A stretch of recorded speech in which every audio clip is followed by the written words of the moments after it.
உச்ச நீதிமன்ற நீதிபதி கவாய் அவர் மீது ஒரு சனாதன வழக்கறிஞர் உச்ச நீதிமன்ற அலுவலகத்திலே செருப்பால வீசுறார். என்ன காரணம்? என்ன தவறான நீதிமன்ற தீர்ப்பை கொடுத்தார்? சிதைக்கப்பட்ட விஷ்ணு சிலையை, அது தொல்லியல் துறை கட்டுப்பாட்டில் இருக்கு, அதை கொண்டு வந்து கோயிலுக்குள்ள வைக்கணும்னு சொல்றார்.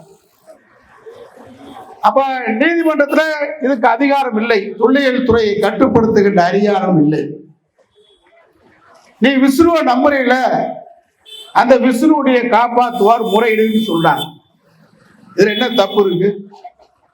இதுக்கு செருப்பால் எடுத்து சுவ கலட்டி எறிறான்னு சொன்னா இதை தட்டி கேட்பது தவறா?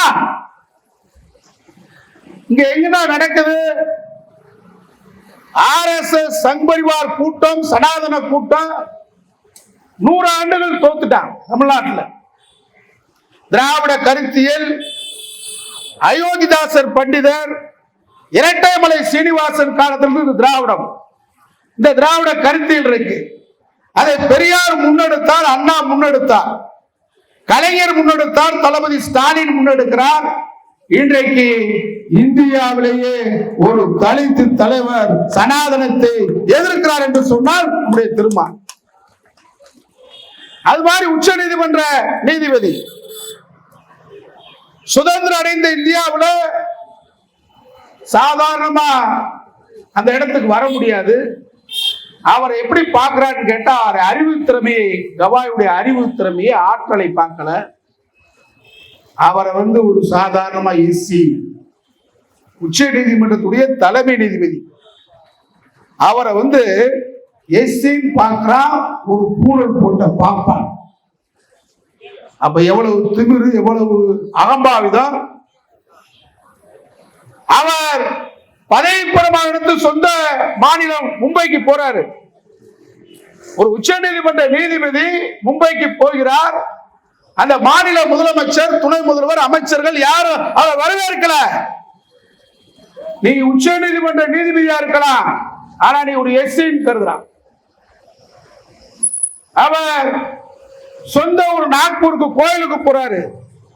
உச்ச நீதிமன்ற நீதிபதிக்கே இந்த நிலைமை. நடுநிலையாளர்கள் சாதியத்துக்கு பின்னால் செல்றவங்க யோசிக்கணும். நீ எவ்வளவு பெரிய பதவிக்கு போனாலும் நாங்கள் உன்னை சாதியா பார்ப்போம் சொல்றானே சண்டால, அதை யோசிக்க. அந்த கோயிலுக்கு போயிட்டு வர்றாரு, அந்த கோயிலை கழுவுறான். நீங்க இந்தியாவில் மிகப்பெரிய ராணுவ அமைச்சராக இருந்தவர் பாபு ஜெகஜீவன் ராம் வாரணாசியில சம்பூர்ணானந்தருடைய சிலையை திறந்து வைக்கிறார். அவர் சொன்னாலும் முப்படை தரணும், கையெழுத்து போட்டாதான் போதும். அவ்வளவு பெரிய பதவி இருக்கிறார் பாபு ஜெகஜீவன் ராம். வாரணாசியில சம்பூர்ணானந்தர் சிலையை திறந்து வைக்கிறார் சொல்றதுக்காக கங்கையிலிருந்து தண்ணீர்லாம் கொண்டு வந்து அந்த சிலையை கழுவுறாங்க என்று சொன்னா, நீ இந்தியாவில் முப்படையே கையில் வச்சிருந்தாலும் நீ ஒரு எஸ்சின்னு அவரை நினைக்கிறாண்டா, எவ்வளவு பெரிய கொடுமை! இத நடுநிலையாளர்கள் மனசாட்சியோடு சிந்திக்க வேண்டாமா? புதிய நாடாளுமன்ற கட்டடம் திறக்கிறான். இந்த நாட்டின் முதல் குடிமகன் யார்? ஜனாதிபதி. ஜனாதிபதி வந்தால் தீட்டுப்பற்றும் எஸ்சி, பழங்குடியினர், எஸ்சி, எஸ்டி, இப்படி போயிட்டு இருக்கு இந்த நிலைமை. இதை வலுவாக கண்டிக்கக்கூடிய ஆற்றல், துணிவு, திறமை விடுதலை சிறுத்தைகளுக்கும் நம்முடைய தோல் திருமாவளவனுக்கு இருக்கு. அவர் உயர் நீதிமன்றத்தில் சென்னையில இது சம்பந்தமான வழக்கறிஞர்கள் நடத்திய ஆர்ப்பாட்டத்தில் கலந்துகிட்டு பேசிட்டு போறாரு. நான் இன்னைக்கு சென்னையில தான் இருக்கேன், அந்த இடத்துக்கு போக முடியல, வேற ஒரு வேலையில மாட்டிக்கிட்டேன். அந்த இடம் எப்பவுமே ஒரு ரசான இடம் தான். நம்ம இட்டுக்கட்டி பேசல. இட்டுக்கட்டி பேச வேண்டிய அவசியம் பசும்பொன் பாண்டியனுக்கும் இல்லை, விடுதலை சிறுத்தைகளுக்கும் இல்லை, திருமாவுக்கும் இல்லை. நான் இங்க வந்திருக்கேன்டா, விடுதலை சிறுத்தைகள் எனக்கு நாளைக்கு நாடாளுமன்ற உறுப்பினர் பதவி கொடுப்பான் வந்திருக்கேன். என் நிலைமை என்ன? திராவிட முன்னேற்ற கழகத்தில் ஒன்றுபட்ட மதுரை மாவட்ட செயலாளர். நான் பொன்முத்துராலிங்க மாவட்ட செயலாளர், நான் மாவட்ட இளைஞரணி செயலாளர். நான் அமைதியா மட்டும் இப்படி நியாயத்துக்கு குரல் கொடுக்காம வீட்டுல அமைதியா உட்கார்ந்து இருந்தா 4வது தடவை அமைச்சர் நான் அமைதியா இருக்க மாட்டேன்ல, இந்த வந்துட்டு இல்ல அநீதி எங்க இருக்கு அங்க வந்துருவேன். இது என் பிறவி குணம், என் ரத்த குணம். அதுதான் திருமாவளவன் ரத்தம் என் ரத்தம் ஒன்னா இருக்கு, உங்க ரத்தமும் நம்ம ரத்தம் ஒன்னா இருக்கு. நியாயத்துக்காக குரல் கொடுக்கிறோம். இன்னைக்கு அமைச்சர் மூர்த்தி நான் ஒன்றுபட்டேன். மதுரை, ராம்நாடு, திருநெல்வேலி, இன்னைக்கு மாநகரம், புறநகரம் பிரிச்சு வச்சிருக்காங்க. 6 மாவட்டத்துக்கு நான் மாவட்ட இளைஞர் செயலர் 92ல. மூர்த்தி கிழக்கு ஒன்றியத்துக்கு இளைஞரணி துணை அமைப்பாளர். ஒரு ஒன்றியத்துக்கு இளைஞரணி துணை அமைப்பாளர் ஒரு அமைச்சரா வரும்போது நான் அமைதியா இருந்திருந்தா, மனசாட்சி அடவு வச்சிருந்தா இருக்க முடியாது நம்மனால. அதனால அந்த இடத்துல நீங்க திருமாவர்கள் அந்த நிகழ்ச்சியை முடித்து விட்டு செல்கிறார். நம்ம எல்லாம் அந்த காட்சியை பார்க்கிறோம். அவர் கார் போற எப்பயுமே நல்ல ரசா இருக்கும். அந்த பார் கவுன்சில் முன்னாடி ஒரு ஸ்பீட் பிரேக் இருக்கும், வேகமாவும் போக முடியாது. யதார்த்த உண்மை. அந்த ஸ்பீட் பிரேக்கை தாண்ட பையா தான் தாண்ட. இவன் எங்கிட்ட இருந்து வர்றான், ஒரு ஸ்கூட்டர்ல வர்றான். வந்தவன் காரை இடிக்கல. இடிக்கிறதுக்கு உனக்கு துணிவு இல்லை, நீ கோலை இடிச்சிருக்கணும்ல. காரை இடிக்கலவே, யாரோ யார்கிட்டயே காசை வாங்கிட்டு யார் கொடுத்த துணி யோசனையில நீ வர்ற. காரை இடிக்கல. நம்ம வண்டியும் எழுச்சி தமிழ் வண்டியும் இடிக்கல, நல்லாவே தெரியுது. அவன் நிறுத்திட்டு தரக்குறைவா பேசுறான், பைத்தியக்கார மாதிரி ரோட்ல இருந்து பேசுறான்.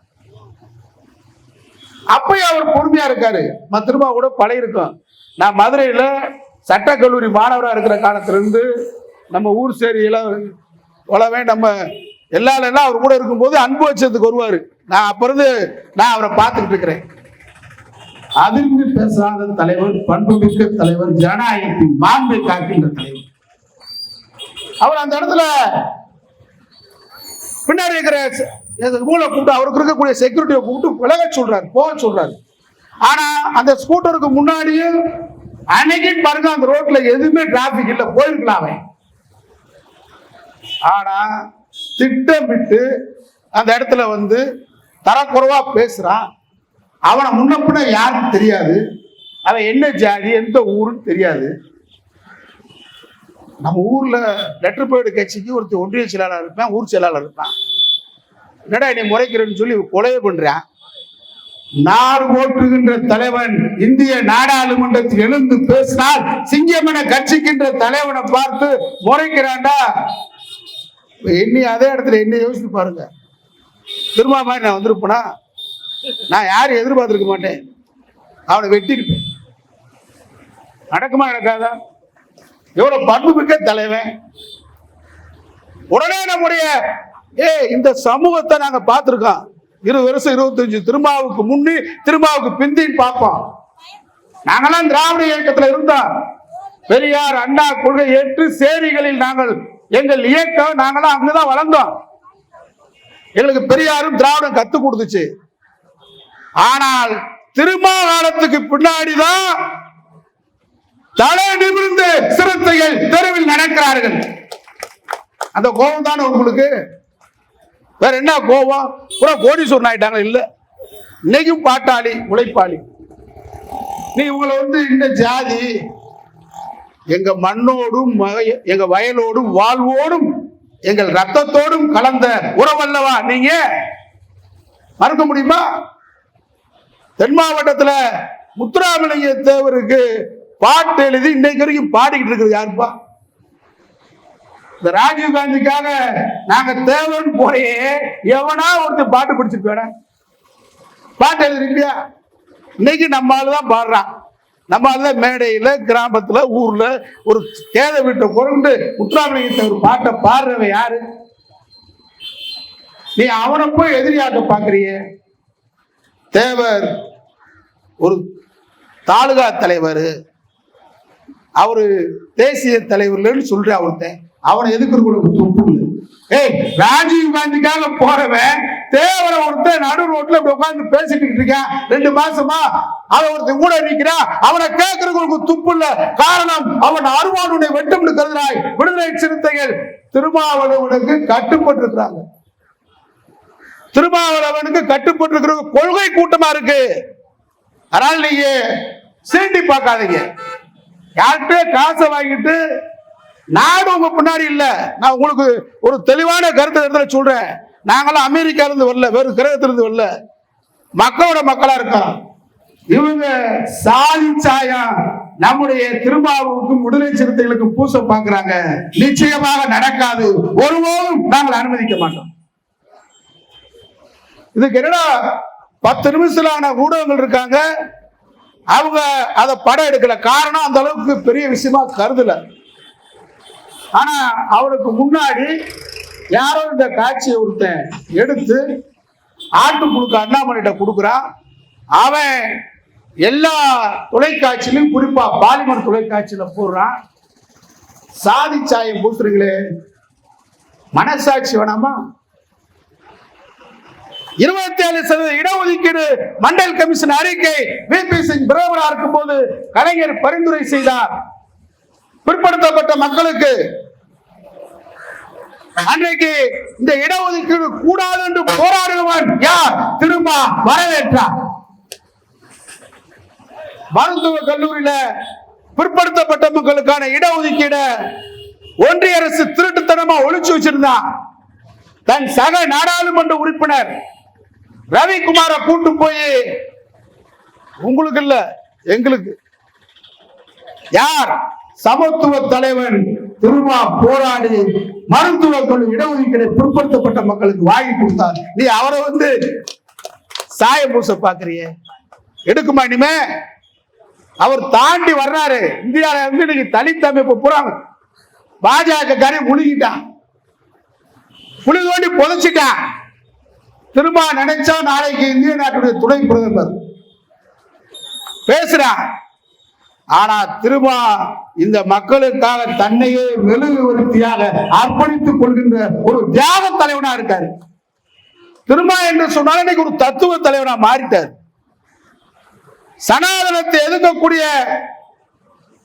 எந்த விலை கொடுத்தாலும் அதை தாங்கிக் கொண்டு தமிழ் மண்ணில் RSS சங் பரிவார் கூட்டத்தை நுழைய விட மாட்டேன் என்று போராடுகின்ற போராளி எதிர்த்து களமிறக்கப்பட்டிருக்கிறார்கள். கைக்கூலியில் இல்ல கைக்கூலி தாண்டா. இப்ப நடக்கிற போராட்டம் ரெண்டே போராட்டம் தான், எல்லாம் தெரிஞ்சுக்கிறீங்க. பெரியார் ஒரு தடவை வெளிநாட்டுக்கு போனார். அப்ப கட்சி தலைவர் பொறுப்பு ஜக்காரியார் ஒருத்தரை கூப்பிட்டு, நீங்க தான் தலைவர் பதவி ஏத்துக்கிறாரு. ஐயா, நீங்க இருந்த இடத்துல எப்படியா நான் தலைவர் பதவியை பார்க்க முடியும்? ஒண்ணும் இல்ல, காலை ஹிந்து பத்திரிக்கை வாங்கி பாரு, அவன் யாரெல்லாம் எதிர்த்து எழுதியிருக்கானோ அவனெல்லாம் நீ ஆதரிச்சிரு, அவன் யாரெல்லாம் ஆதரிச்சிருக்கானோ அவனெல்லாம் எதிர்த்துட்டாரு. இப்ப நான் உங்களுக்கு சுருக்கமா சொல்றேன், திருமாவை எவை எதிர்க்கிறானோ அவையெல்லாம் விலை போனவன் கைக்கூலிப்பட்டான்.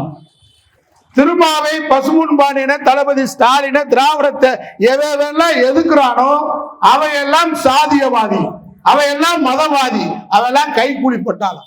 ரெண்டே போராட்டம் தான். நம்மெல்லாம் மானஸ்த மானம் உள்ளவன் ஒரு பக்கம் நிக்கிறான், மானம் கெட்டவங்க ஒரு பக்கம் நிக்கிறாங்க. இந்த போராட்டம் ரெண்டு தான். ஒன்னு சுயமரியாதைக்கார திருமா தலைமையில நம்ம தலைமையில நிக்கிறான், சுயமரியாதை இழந்தவன் எதிர்பக்கத்தில் நிக்கிறான். என்ன திருமா யாருக்காக குரல் கொடுக்கல? ராமநாதபுரம் மாவட்டத்தில் மணிகண்டன் ஒரு பையனை லாக்கட்டத்தில் ஒரு மரவர் விட்டு பையன் இப்ப திமுக ஆட்சி வந்ததுக்கு பின்னாடி அடிச்சு கொண்டு விட்டாங்க. தமிழ்நாட்டிலேயே அவன் மரவரா பார்க்கவில்லை, அவன் தமிழனாக பார்த்து முதல் கண்டன அறிக்கை கொடுத்தவர் எழுச்சி தமிழர் திருமாவளவன். மதுரையில் ஆர்ப்பாட்டம் நான் கலந்துக்கிட்டேன். சிறுமதியில் ஒரு பிள்ளை இருக்கு, ஞாபகம் இருக்கா? கள்ளக்குறிச்சி மாணவி, மரணம். ஆனா முத அந்த வீட்டுக்கு போன ஒரே தமிழ்நாட்டின் தலைவன் நம்முடைய எழுச்சி தமிழர் திருமாதான். அந்த பொண்ணை கடைசியில சொல்றாங்க அவங்க முக்குளத்தூர் அகமுடியார். அதை பார்த்தாரா? எந்த அகமுடியார் அமைப்பு, எந்த முக்குளத்தூர் அமைப்பு நினைக்கிறீங்க சிறுமதி கொண்டு கொடுக்குறீங்க? அதோட அந்த பள்ளிக்கூடத்தை அடிச்சு நொறுக்கிட்டாங்கன்னு சொல்லி நம்ம விடுதலை சிறுத்தைகள் கட்சியுடைய மாவட்ட செயலாளர் திராவிடமணி மேல 100க்கும் மேற்பட்ட மேலதான் வழக்கு. ராஜீவ் காந்திக்காக போய் நிக்கிறீங்களேடா இடம் சொல்லி கள்ளக்குறிச்சி அந்த ஸ்ரீமதிக்கு ஏண்டா வரல நீங்க? யாரா அந்த ராஜீவ் காந்தி? ஒரு நீதிபதி பெண் நீதிபதி கிட்ட பாலியல் வழக்கு செய்து 2 ஆண்டு காலமாக வழக்கறிஞரா இல்லாத இருக்கிறவன் எப்படியாவது தமிழ்நாட்டில் திருமாவை திமுக கூட்டில இருந்து பிரிக்கணும், அவரை சாதிய தலைவராக்கணும். எதிர்கால வரலாற்றை சாதிக்கின்ற தலைவர் தான் திருமாவளவன். தம்பி அன்பரசு பேசினாரு, சிறுத்தை சிங்கமும் ஒன்றாக இருப்பதாண்டா இயற்கை. சிறுத்தையும் சிங்கம் என்னைக்குமே சண்டை போடாதா, அப்படி சண்டை போட்டா அது அசிங்கம். அதனால திருமாவுக்கு நாங்கெல்லாம் உறுதியா நிக்கிறோம்னா பொது நியாயம் பேசணும். நாட்டில் பொது நியாயம் பேசுறதுக்கு ஆள்லாம் போயிட்டான். ராஜீவ் காந்தின்றவன ஒரு அடையாளம் தெரியாதவன திருமா மோதி பெரியாள வரணுமா? திருமா கண்ணசைத்தால் இங்கே விடுதலை சிறுத்தைகள் பட்டாளம் ராஜீவ் காந்தி இல்லாம ஆக்கிருக்குங்களா? ஒரு போய் மோதலுமாட ஆட்டு புழுக்கு அண்ணாமலை விஜய் கட்சி ஆரம்பிச்சது போது திரும்ப கலகலத்துக்கு விட்டாராம். எனக்கு தெரிஞ்ச உண்மையை சொல்றேன், தமிழ்நாட்டில் எல்லா கட்சியும் கலகலத்துக்கு போகும். விஜய்க்கு பின்னாடி விஜய் கட்சி வேறு கவர்ச்சி, விடுதலை சிறுத்தைகள் கொள்கை கட்சி, கொள்கை கூடாரம், லட்சியத்தின் பாடிவிட கட்டியிருக்காரு. சொன்னாங்களே புலி எங்களுக்கு வெடி உண்டு வைக்க சொல்லி, ஆமா சேரி வீட்டு பெண்கள் இன்றைக்கு நிம்மதியாக வாழுகிறார் என்று சொன்னால் திருமாவுடைய பயிற்சி, திருமாவுடைய பாதுகாப்பு. வருஷம் பூரா உனக்கு அடிமையா இருக்கணுமா? உண்மை தேரையா இருக்கணுமா? உண்மை தேரையா இருந்த மக்களுக்கு அரணாக கேடயமாக திரும்ப வந்திருக்கிறார். அடங்க மறு இப்படி சொன்னாரு. இப்ப சொல்ற எத்தனை வருஷம் முன்னாடி சொன்னாரு? அடங்க மறுனா அடங்கா பிடாரியாக தெரியாதீங்கன்னு உலகத்தாண்டா சொல்றாரு. உனக்கு சேர்த்தா சொல்லு, எனக்கு சேர்த்தாது. என்ன ஒருத்தன் அடக்க நினைச்சா அடங்குவனா? அது பொதுவான வார்த்தை. யாரையும் அடக்க நினைத்தால் அவனுக்கு நீ அடங்காதே. திருப்பேடி திமிரியலு உனக்கும் சேர்த்தா எல்லாத்தையும் சேர்த்தான். நீங்க சனாதனா என்னைய சூத்திரன்னு சொல்றான், திருமாவ பஞ்சம் என்ற உங்களை இதை ஒழிக்கிறதுக்கு தான் வந்திருக்காரு. இதனால தப்பு. நாங்க ஆண்ட பரம்பரை பேண்ட பரம்பரை, நீயும் நானும் ஒண்ணு, திருமாவும் நானும் ஒண்ணுதான். மதுரை மீனாட்சி அம்மன் கோயிலுக்குள்ள மூர்த்தி அமைச்சர் இருக்காரு. மீனாட்சி அம்மன் கூட அரங்கால் குழு தலைவர் நம்முடைய பிடிஆர் பழனிராஜா அம்மா இருக்காங்க. இந்து சமய அறநிலையத்தில் சேகர் பாபு இருக்காரு. இந்த ஆண்ட பரம்பரை மீசை வச்சு பேசுறீங்கள, நீயும் வா நானும் வா திருமாவா. மதுரை மேயர் தான் மெயினான ஆளு. மதுரைக்கு தந்தை தாய். கற்பகுரத்தில் உருவான நம்மள ஒண்ணு என்ன எங்க நிப்பாட்டுவேன்? திருமாவும் ஒரே இடத்துல தான் நிப்பாட்டுதான், பசும்பொன் பாண்டின்னு ஒரே இடத்துல தான் நிப்பாட்டுவேன். அதான சனாதனா.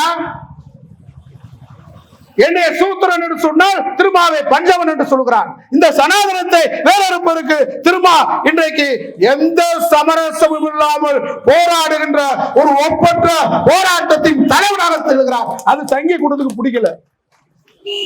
ஆட்டுப்புழுக்கு அண்ணாமலையை விட்டு சீண்டி பார்க்கிற ரவுடின்னு பேசுற சிறுத்தைகள் அடங்கி இருக்கிறாங்க.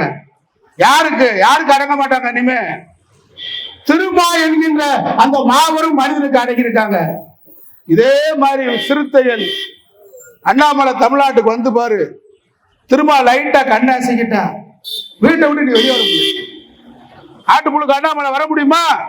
இதே மாதிரி காரை நம்ம திருமாவை மாதிரி காரை நிப்பாட்டுவோம். அண்ணாமலைய எங்கேயாவது வர முடியுமா? பொறுமை நிதானம். அவர் என்ன போறாரு? சாதிய மதங்களை கடந்து இந்த தமிழ் சமூகத்திற்கு நீங்க எல்லா உங்க கட்சியில பார்த்தா எல்லாம் வந்துட்டாங்க. யாதவர், முக்குளத்தூர், இஸ்லாமியர், கிறிஸ்துவர் அனைத்துக்கும் நம்பிக்கைக்குரிய தலைவராக, எதிர்கால தமிழக வரலாற்றை நிர்ணயிக்கக்கூடிய தலைவராக திருமாவும் விடுதலை சிறுத்தைகள் இன்னைக்கு வந்துருச்சு. சாதி வட்டத்தை தாண்டிடுச்சு. அதனாலதான் பிஜேபி இங்கே திருமாவை குறிவைக்கிறான். அடுத்து என்னைய குறிவைக்கிறான். என் வீட்டுக்கு வரேன், நாங்க RSS காரங்க வாங்க விருந்து சாப்பிட்டு அனுப்புறேன். எலும்பு இருக்காது. எலும்பு என்னன்னு எத்தனை எலும்பு இருக்குது? நாங்களா பொறுமையா இருந்துகிட்டு இருக்க திரும்ப இவ்வளவு பொறுமையா நிதானமா போறாருன்னா இந்த தமிழ் மேல அவ்வளவு படுகொலை நடந்துச்சு. இப்ப நீங்க சொன்னீங்க மேலூர்ல இப்போ ஒரு படுகொலை, ஏதோ அது சாதிய படுகொலை அல்ல, அவங்களுக்குள்ள நடந்த ஒரு விவகாரத்தில் நடந்திருக்கு, நீதிமன்ற விசாரணை இருக்கட்டும். மேலவளவு படுகொலை என்பது சாதி ரீதியாக நடத்தப்பட்ட படுகொலை தான். திரும்ப பேசினார் பாருங்க, இப்படி ஒரு தலைவன் கிடைப்பாராட உலகத்துல. அறியாமை படுகொலை சார், அந்த வார்த்தை கண்டுபிடிச்சா பாருங்க மனுஷன், இது ஒரு அறியாமை படுகொலை. ஏன் பயந்துகிட்டா? ஆருக்கு பாண்டு செய்ய முடியாதா? சொன்ன காரணம் பிற்படுத்தப்பட்ட மக்களுக்கு ஒரு தலைவன் இல்லை, அவர்களை வழிநடத்தி செல்வதற்கு தலைவர்கள் இல்லை. இது தனித்தொகுதியாக ஒதுக்கப்பட்டிருக்கிறது. இந்த தொகுதி சட்ட ரீதியாக தான் மாறும் என்பதை சொல்லிக் கொடுப்பதற்கு ஆள் இல்லை. இது அறியாமை படுகொலை சொன்னார். காரணம், இன்றைக்கு தத்துவார்த்தத்தை டாக்டர் அம்பேத்கர் எழுதிய அரசியல் சட்டத்தை முழுமையாக கரைத்து குடித்து விட்டு திமுகவுக்கு முட்டு கொடுக்கிறாரு. சொல்ற அழகா சொன்னார் திரும்ப, அப்பா ஒரு சாய்ஞ்ச ஒரு மரம் சாஞ்சா தாயா முட்டு கொடுக்க முடியும், திமுக சாயில நாங்க முட்டு கொடுக்க வேண்டிய அவசியம் இல்லை. கொள்கை ரீதியா நிக்கிறோம், சீட்டுக்காக நிக்கல. சீட்டே விடுதலை சிறுத்தைக்கு இல்லை என்று சொன்னாலும் RSS சங்கி கூட்டத்தை தமிழ்நாட்டில் வேரோடும் வேறு மண்ணோடு வீழ்த்துவதற்கு விடுதலை சிறுத்தைகள் அர்ப்பணிக்க தயார் சொல்ற தலைவர் யாரா இருக்கா? 10.5% இடஒதுக்கீடு எந்த தரவும் இல்லாம எடப்பாடி பழனிசாமி கொண்டு வர்ற. நான் வண்டிகளுக்கு எதிரி இல்லை, அண்ணியும் இல்லை, எல்லோரும் ஒரே சகோதரமா. திரும்ப கருத்து அதுதான், நம்ம கருத்து அதுதான். தரவின் அடிப்படையில் கொடு.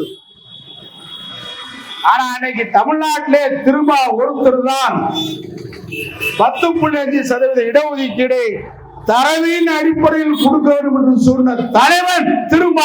அந்த திருமாவை எதிர்த்து 10.5% இடஒதுக்கீடு கொடுத்த எடப்பாடி பழனிசாமி கால நக்கிரியே நீ தேவர் பேரை சொல்றதுக்கு உனக்கு என்ன யோகியது இருக்கு? என்ன தகுதி இருக்கு உங்களுக்கு?